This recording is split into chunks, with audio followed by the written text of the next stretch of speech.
My name is Lisske. I'm a German, a very rare bird, someone who emigrated from Berlin, Germany, to KLEINSCHENK, Transylvania. I did so because my wife is from this village, and together we opened these guest houses here in 2017. So from 2017 until now, we both have lived here permanently.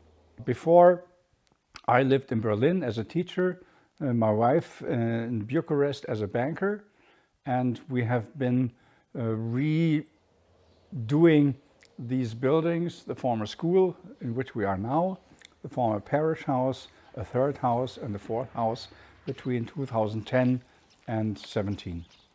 So for 6 years we worked on these buildings to renovate them and to turn them into functional guest houses.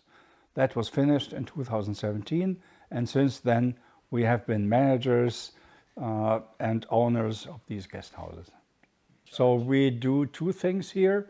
One is we have the guest houses and we try to serve our guests to the best of our capabilities so that they feel at home, that they like the place. And I think we have a very special place with its own atmosphere, its own furniture and all that. So guests come here because they seek something special, not just an accommodation in the countryside. On the other hand, we are also responsible for the fortified church. The fortified church still is used by the local Saxon Lutheran community, of which my wife and I are members. And the fortified churches here in Transylvania also are a #1 tourist attraction. And we try to show this attraction, this fortified church, to our guests, not only the guests in the guest houses, but also to other visitors who come here, and to show them what we have, what the Saxon history was, and all that.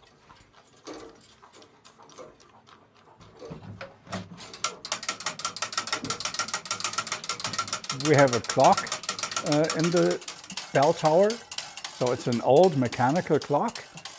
It's driven by weights, and the weights have to be rewound. So this has to be done every day. The church is still used by the local Saxon Lutheran community, but that community is shrinking. It's, as I said, about 10 people strong. Each year 2 or 3 die. So the day is foreseeable when there will be not enough Lutheran German Saxons to merit a Sunday service. But we don't want to close the church then, but we want to find a new purpose for the church. And our idea was to turn the church into a place for art, visual arts and music. For music, we repaired the organ, so we do have organ concerts in the summer once a month and other musical events. And for visual arts, we invite artists for a week to come here once a year and to live here and work here and produce something.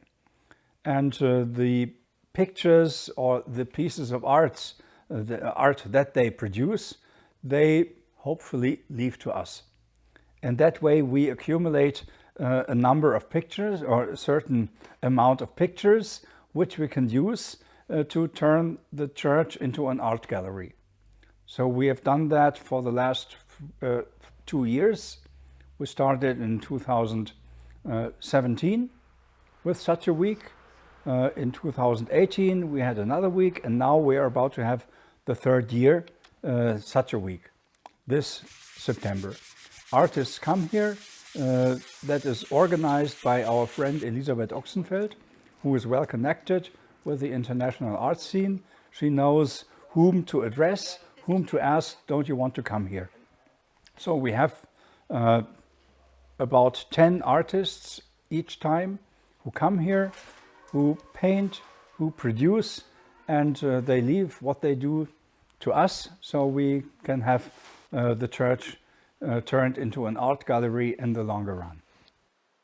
It will not be functional as a place of worship for much longer, but we try to win a future for this church as a place of culture.